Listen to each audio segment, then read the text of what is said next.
আসসালামু আলাইকুম। আমি আজকে দেখাবো গরুর মাংস রান্না করে। এখানে 1 কেজি গরুর মাংস নিয়েছি, ভালো করে ধুয়ে পরিষ্কার করে নিয়েছি। এখন আমি 1 চামচ পরিমাণ রসুন বাটা দিয়ে নিলাম, 1/2 চামচ পরিমাণ আদা বাটা, 2 চামচ পরিমাণ পেঁয়াজ বাটা,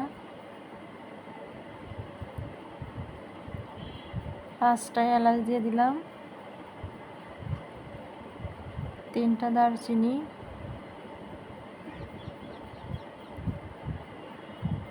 10-12টি গোলমরিচ আর 3টে লং দিয়ে দিলাম, 6টি কাঁচামরিচ, মরিচের গুঁড়া দিয়ে দিলাম 3 চামচ, আপনারা চাইলে আরও কম দিতে পারেন। হলুদ গুঁড়া দিয়ে নিলাম 1 চামচ, জিরের গুঁড়া দিয়ে দিলাম আরও 1 চামচ দিয়ে দিলাম জিরের গুঁড়া, 2 চামচ মোট। আর হলুদের গুঁড়া দিয়ে দিলাম 2.5 চামচ, আপনারা 2 চামচ দিতে পারেন। আমরা একটু হলুদ বেশি খাই তাই 2.5 চামচ দিলাম।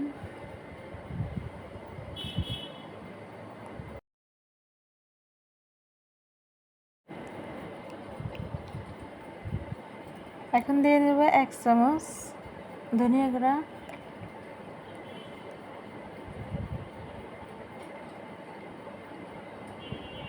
তেল দিয়ে নেব একটু মাখানোর জন্য।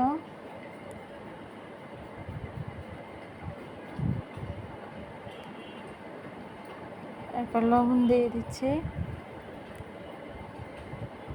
স্বাদ মতো লবণ দিয়ে দিচ্ছি।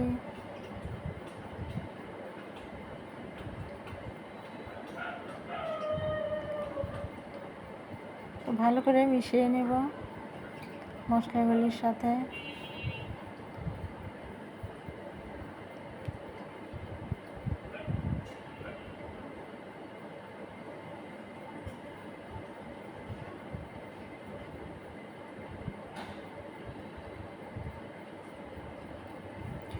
মাখানো হয়ে গেছে, এভাবে 10 মিনিট রেখে দেবো ঢাকনা দিয়ে ঢেকে।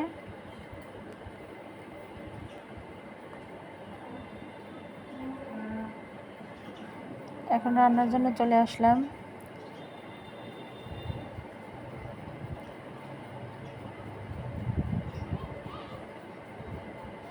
প্রথমে আমি তেল দিয়ে নিচ্ছি আধা কাপ পরিমাণ।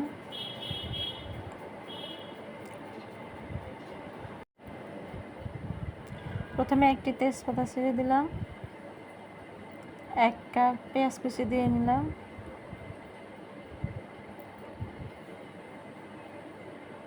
পেঁয়াজগুলি এবার নেড়ে ছেড়ে দেব।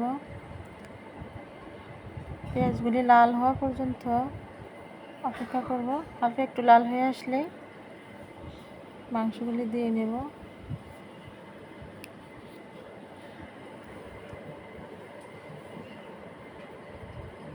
দেখুন পেঁয়াজগুলি বাদামি কালার হয়ে এসেছে। ম্যারিনেট করা মাংসগুলি এখন দিয়ে নিলাম।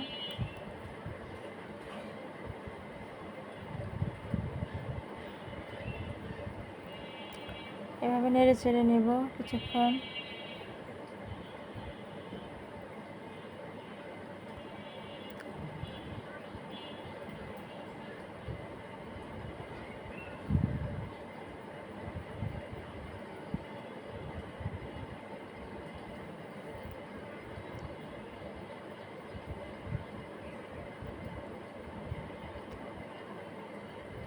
মাংসটি কষানোর জন্য বাসনে যে মশলাগুলি লেগেছিলো ওটা ধুয়ে একটু পানি দিয়ে দেব, ওই পানিটুকু দিয়ে কষিয়ে নেব।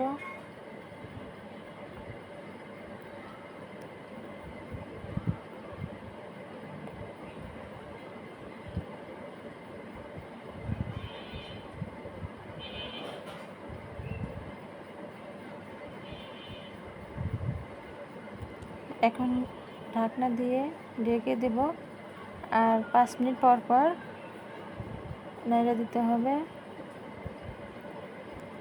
তা না হলে লেগে যেতে পারে নিচে।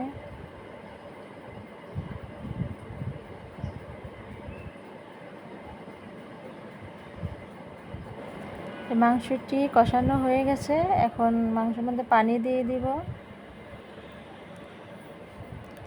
পানি দেওয়ার পর এভাবে আরও আধা ঘন্টা রান্না করতে হবে, কারণ গরুর মাংস রান্না করতে এমনিতেই সময় বেশি লাগে।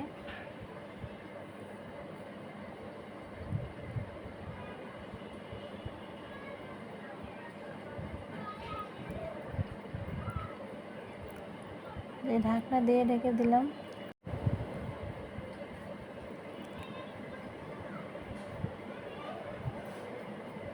এভাবে মাঝে মধ্যে নেড়ে চেড়ে দিতে হবে।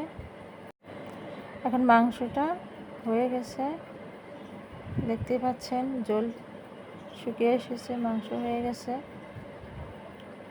এভাবে নামিয়ে নিলাম। দেখুন কত সুন্দর হয়েছে, খেতেও অনেক মজা লাগবে, নিশ্চয়ই খেয়ে দেখবেন। আর চ্যানেলটি সাবস্ক্রাইব করে দেবেন, শেয়ার করবেন। আল্লাহ হাফেজ।